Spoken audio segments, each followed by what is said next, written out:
Je ne sais pas ce que nous expérimentons, je ne sais pas si c'est la volonté de Dieu pour le peuple africain que nous sommes, je ne sais pas, ok?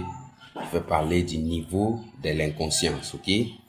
Dans lequel la majorité, ok? Notre majorité, quand je parle notre, là je parle du peuple africain. Les niveaux de l'inconscience dans laquelle la majorité, ok, d'Africains vivent, c'est étrange, chers frères et sœurs. Et c'est depuis longtemps. Cette minorité, ok, de ceux qui agissent comme des humains, ne vont pas dire le contraire avec ce que moi j'ai réalisé.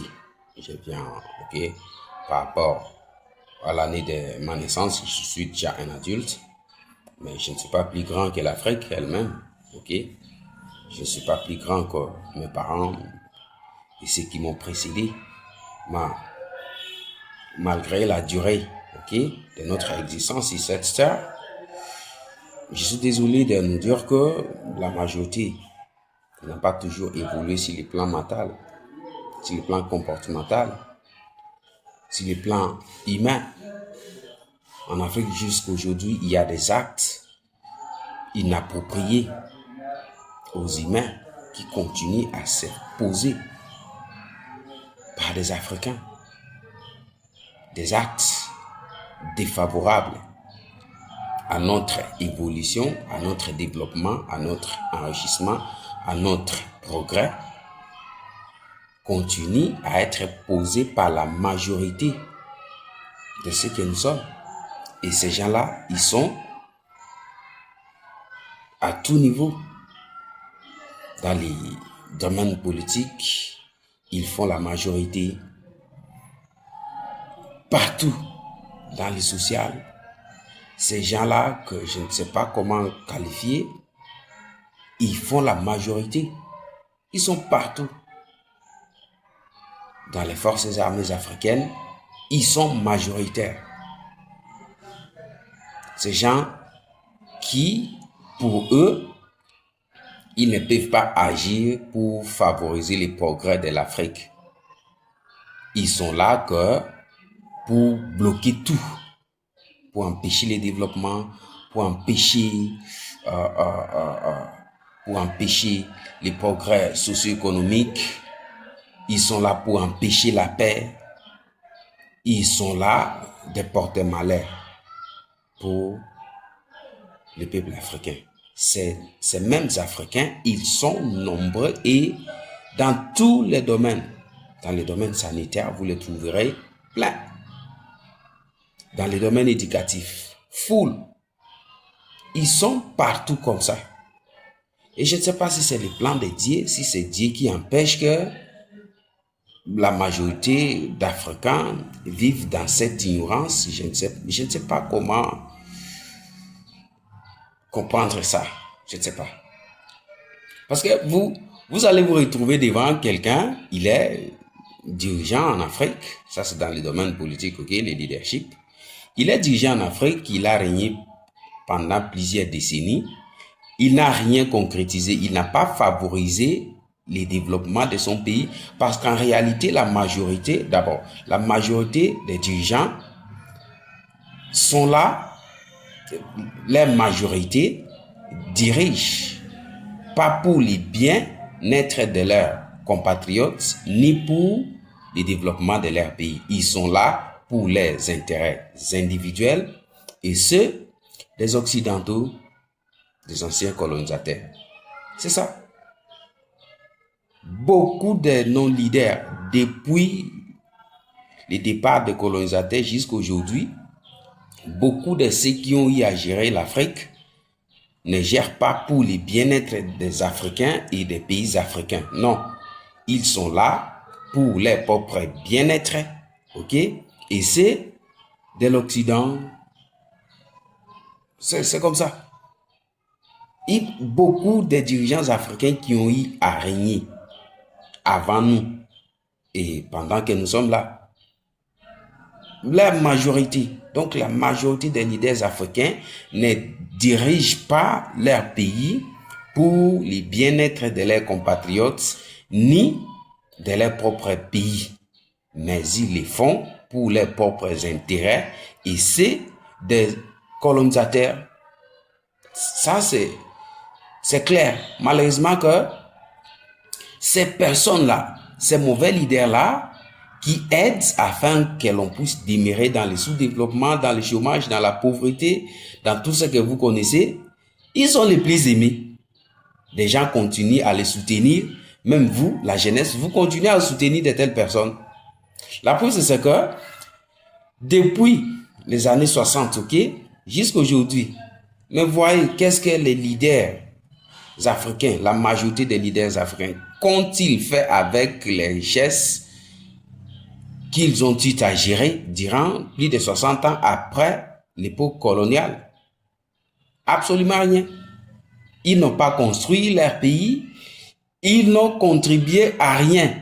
Leur rôle, c'est seulement, ils sont là, ils manipulent des gens, la jeunesse, ils sont là prêts pour tuer quiconque afin de garder leur pouvoir.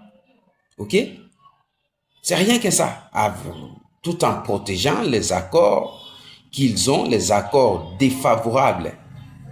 Ok? Des accords qu'ils ont avec les colonisateurs, ces accords qui ne portent pas si le bien-être et le développement de l'Afrique. Ils sont là, ils sont conscients, ils sachent très bien que ces partenariats ici, un partenariat dans lequel l'Africain, il a 5% et ces gens-là, on en a 5%. Il est conscient, il est devant ça, il appose sa scientifique avec son gouvernement. Ils ne sont pas là pour les compatriotes, jamais. Ils sont là pour empêcher tout. Ils sont là pour aider les Africains à demeurer toujours pauvres alors que les ressources naturelles sont là. Ces gens-là, la majorité de ceux qui ont conduit l'Afrique depuis le départ des colonisateurs, ils sont là pour leurs propres intérêts. Pas ceux de leurs compatriotes, je le répète, pas ceux de leurs compatriotes, ni les intérêts de leur propre pays. Non, cela, ça ne les concerne pas. Ce qu'ils veulent, c'est leur propre sécurité, leur propre enrichissement en défaveur de tout le monde. Ils sont conscients de ça. Ils savent très bien que dans tout ce que j'ai fait, mes compatriotes, mes frères et sœurs du pays n'ont pas d'avantage ici. Ils sont conscients. Bon, c'est quelle drogue ils prennent, je ne sais pas. Et il est là. Chose grave, c'est que les peuples africains continuent à protéger, à soutenir et à se faire asservir par de tels leaders. C'est là où je trouve l'Africain, ok, je trouve la majorité. Je trouve notre majorité drôle. Parce que ce sont toujours des gens qui coopèrent avec ceux qui ne veulent pas leur bien. C'est étrange. Vous verrez que ces gens-là, ils sont là prêts. Ils sont prêts à mettre leur pays en sang. Ils sont prêts pour protéger leurs intérêts et ceux des colonisateurs en défaveur de leurs propres frères de race, comme disait le Patrice Emery Lumumba. C'est drôle. Parce que comment vous allez expliquer des pays africains, les continents africains, bourrés de richesses, bourrés de ressources, mais comment, depuis les années 60 jusqu'à aujourd'hui, des gens n'ont pas su à développer leur pays? Comment on peut expliquer ça? Parce que tout ce qui entre dans les processus de développement tant technologique, économique, industriel, toutes ces ressources sont ici, sont en Afrique. Il y a des humains là-bas. Mais on a dirigé l'Afrique pendant plus de 50 ans datant des années de la décolonisation, jusqu'à aujourd'hui. Mais voilà le Singapour. Voyez ces pays qui n'ont même pas de ressources, comme certains pays africains possèdent. Mais voyez comment ces gens-là ont évolué. En Afrique, c'est le contraire. Et ces gens sont là, ils sont soutenus par la majorité. C'est toujours eux qu'on applaudit, alors qu'il y a des gens qui ne vous aiment pas, des gens qui ne facilitent rien, des gens qui sont là rien que pour vous tuer et vous maintenir dans toutes les galères de ce monde. Et des gens sont là, ils les applaudissent, ils les soutiennent, des jeunes continuent à soutenir ces gens. Ok?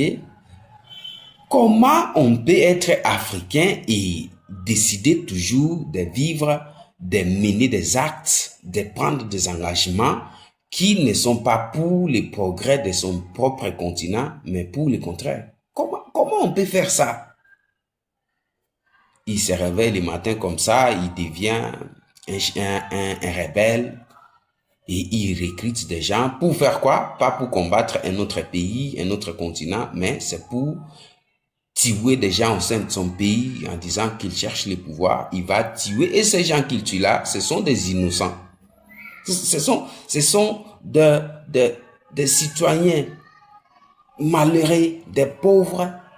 Et on crée une rébellion, une guerre comme ça, et on tue des innocents inutilement en millions, en milliers. Et après tout, ces mêmes gens continuent à se servir des gens, des jeunes. Mais comment vous ne pouvez pas penser à développer l'Afrique au lieu de créer des conflits armés? Pourquoi? Est-ce que cette Afrique, ok, avec ces pays, ont besoin de sang, emails, de cadavres pour résoudre les différents problèmes? Non. Mais c'est ce que les fils et filles africains font. Mais comment on ne peut pas raisonner des bonnes choses pour son pays et ses compatriotes? Point d'interrogation. Des décennies au pouvoir, mais quand vous faites l'analyse, quand vous faites l'observation, rien. Il n'a rien fait.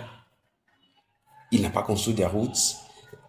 Beaucoup de pays africains sont sous-développés. Il n'y a pas d'industrie. Mais je me suis toujours posé la question, est-ce que les sols africains, ok, ces sols sur lesquels nous marchons ici, est-il incapable de supporter le poids des industries? Mais si ce sol n'est pas incapable, mais pourquoi des industries ne sont pas construites en Afrique? Pourquoi? Qui sont à la base de cet empêchement? Ces vieux-là qui ont commencé à gérer depuis le départ des colonisateurs jusqu'à aujourd'hui. Ils sont là. Ils s'en foutent des intérêts de leurs compatriotes et des futurs. Ils n'ont même pas de projection. Il est dirigeant, on lui donne l'argent, monsieur, prend cet argent, construisez tel œuvre, où il prend cet argent, il quitte son pays, quitte l'Afrique, il va ailleurs, en Europe, aux États-Unis, en Asie, il s'achète des villas là-bas, il laisse son pays où cet argent dont il est allé acheter de quoi ailleurs provient, il laisse ces pays dans les noirs, dans le sous-développement. Il prend l'argent de ces pays et il part pour s'acheter quelque chose ailleurs et il va dire à ses enfants que non, l'Afrique est mauvaise, donc il ne faut pas aimer l'Afrique, vous voyez, l'Afrique est comme ça. Mais c'est quoi? Et ils sont nombreux parmi ceux qui nous dirigent en Afrique. Il est dirigeant en Afrique. Il prend l'argent appartenant à l'Afrique. Il va ailleurs, il achète des identités pour lui-même, pour ses enfants, ses petits-fils. Et il va faire les discours négatifs, un marketing négatif sur l'Afrique. Vous allez dire que mais ça c'est quel type d'humain? Toi tu prends l'argent de ton pays africain, tu quittes au lieu de construire, au lieu de frayer des chemins, au lieu d'industrialiser. Vous prenez cet argent et les ressources, vous partez pour vous faire quoi que ce soit ailleurs Et vous prêchez à vos enfants, à vos proches, à qui que l'Afrique n'est pas bonne. Mais, si l'Afrique n'était pas bonne, bon, comment tu serais né? Comment tu serais né si l'Afrique était l'enfer comme beaucoup? Même chose grave, ce sont parmi les gens qui dirigent, comme beaucoup font.